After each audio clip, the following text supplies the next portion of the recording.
¿Qué tal? Bienvenidos. Hoy vamos a hacer una revisión bien enfocada de alto rendimiento sobre la estenosis mitral.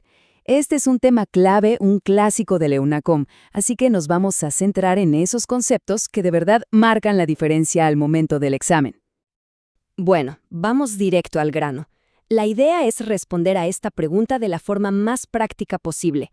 Vamos a estructurar todo este análisis en los puntos que tienen más relevancia, tanto en la clínica del día a día como en lo que se suele preguntar, desde el origen del problema hasta las decisiones de tratamiento. Esta va a ser nuestra hoja de ruta. Primero, ¿qué es y por qué se produce? Segundo, ¿cómo funciona toda la cascada de eventos en el cuerpo? Tercero, ¿cómo se presenta el paciente? Cuarto, ¿cómo llegamos al diagnóstico? Y por último, ¿cómo lo clasificamos? Y, lo más importante, ¿cómo lo manejamos? Muy bien. Empecemos por el principio, como debe ser. ¿Qué es exactamente la estenosis mitral? Y, quizá más importante todavía, ¿cuál es su causa principal a nivel mundial y en nuestro contexto? En esencia, esto es un problema mecánico, una obstrucción. Piensen que la válvula mitral normalmente tiene un área de unos 4 a 6 centímetros cuadrados. Aquí, esa puerta entre la aurícula y el ventrículo izquierdo se estrecha, no se abre bien, y eso crea una barrera física para que la sangre pase durante el llenado del corazón. Esto genera un aumento de presión patológico donde no debería haberlo. Y aquí está. Este es el dato más rentable, el que no se pueden olvidar para el examen. Más del 90% de los casos de estenosis mitral en el mundo son una secuela tardía de la cardiopatía reumática. ¿Y esto qué implica en la práctica? Que ante la sospecha, la anamnesis es fundamental. Hay que preguntar sí o sí por antecedentes de fiebre reumática o infecciones por estreptococo en la infancia, porque hay un periodo de latencia de años, a veces décadas, hasta que la clínica aparece. Ahora, si bien la causa reumática es la clásica, es muy importante conocer otras posibilidades. De hecho, en la práctica clínica actual, sobre todo en pacientes de mayor edad, la calcificación degenerativa del anillo mitral está ganando terreno. Las otras causas son bastante más raras, la verdad, pero siempre tienen que estar ahí, en nuestro diagnóstico diferencial. Perfecto, ya sabemos qué es y por qué ocurre. Ahora vamos a meternos en lo interesante. Cómo esta obstrucción anatómica, este problema mecánico, desencadena una serie de consecuencias hemodinámicas que al final explican toda la clínica del paciente. A ver, sigamos la cadena. Todo comienza con la reducción del área de la válvula. Para poder mantener el mismo gasto cardíaco, la aurícula izquierda tiene que hacer mucha más fuerza, tiene que generar más presión para que la sangre pase. Esta presión aumentada en la aurícula izquierda no se queda ahí, se transmite hacia atrás a los vasos del pulmón, causando hipertensión pulmonar. Y el resultado final de todo esto es la congestión y el edema que ahogan al paciente. Y justamente, toda esa fisiopatología que acabamos de describir se traduce de forma directa en la sintomatología del paciente. Los síntomas no son otra cosa que la manifestación de esa congestión pulmonar y, por otro lado, del bajo gasto cardíaco.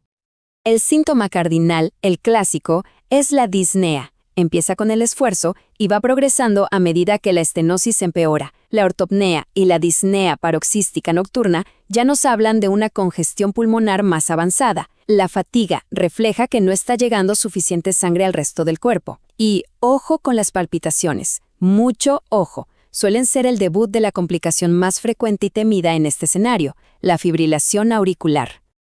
En los casos de larga data, en enfermedades muy avanzadas, podemos encontrar estos hallazgos clásicos del libro.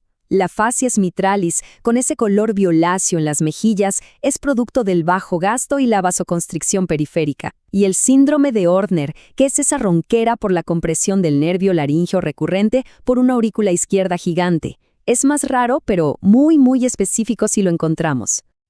Muy bien, ya tenemos la sospecha clínica. Ahora, ¿cómo confirmamos el diagnóstico? La estenosis mitral es un ejemplo perfecto de cómo la semiología clásica, el examen físico, se complementa y se confirma con la tecnología de imagen moderna. Miren, la auscultación es probablemente la parte más rica y más rentable del examen físico en esta patología. Hay una secuencia de sonidos que es tan característica que se podría considerar casi patognomónica. Vamos a desglosarla. La famosa tríada auscultatoria clásica es la siguiente. Primero, vamos a escuchar un primer ruido, un S1, muy intenso, reforzado. ¿Por qué? Porque la alta presión en la aurícula hace que las valvas se cierren con mucha fuerza. Luego, justo después del segundo ruido, se oye un sonido seco, agudo. Es el chasquido de apertura, el sonido de las valvas fusionadas abriéndose de golpe. Y finalmente, el soplo diastólico, un retumbo de baja frecuencia que se escucha mejor en el ápex con el paciente en decúbito lateral izquierdo. Por supuesto, no nos quedamos solo con el fonendoscopio. En el electrocardiograma vamos a buscar signos de crecimiento de la aurícula izquierda, como la famosa onda P mitral. La radiografía de tórax nos puede mostrar el doble contorno auricular o signos de congestión. Pero el estándar de oro, el examen que confirma el diagnóstico, cuantifica qué tan severa es la estenosis y nos permite planificar el tratamiento, es la ecocardiografía. Es el método de elección sin ninguna duda. Bueno, abordemos ahora el manejo. Una vez que ya tenemos el diagnóstico confirmado, el siguiente paso es fundamental: clasificar la severidad de la estenosis, porque eso es lo que va a guiar toda nuestra estrategia terapéutica. La severidad la clasificamos con parámetros ecocardiográficos, con números objetivos. El punto de corte clave que hay que recordar es un área valvular menor a 1 centímetro cuadrado. Ese es el número mágico. Esto define una estenosis severa, que casi siempre va a ser sintomática y nos obliga a tomar una decisión sobre intervenir o no. Los objetivos del tratamiento se dividen como en dos grandes áreas. Por un lado, tenemos el manejo médico, que busca controlar los síntomas, aliviar la congestión y prevenir complicaciones como los trombos. Y por otro, tenemos el manejo intervencionista, que ataca el problema de raíz, la obstrucción mecánica. Y aquí viene el punto crucial: la selección del paciente para la intervención.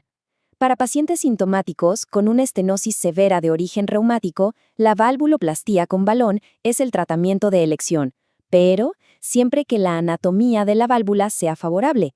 Cuando no lo es, principalmente si la válvula está muy calcificada, si hay una insuficiencia mitral importante asociada o si hay un trombo en la aurícula. En todos esos casos, la opción ya no es percutánea, sino que es la cirugía. Y para terminar, les dejo una pregunta que es puro juicio clínico. La fibrilación auricular es extremadamente común. La vemos todos los días. Pero su aparición de novo, sobre todo en un paciente joven que no tiene otros factores de riesgo, bueno, eso debe encender todas las alarmas y hacernos pensar en una valvulopatía que estaba escondida. Y la estenosis mitral es una de las causas más clásicas. Tenerla presente en el diagnóstico diferencial es fundamental y de verdad una marca de buen juicio clínico.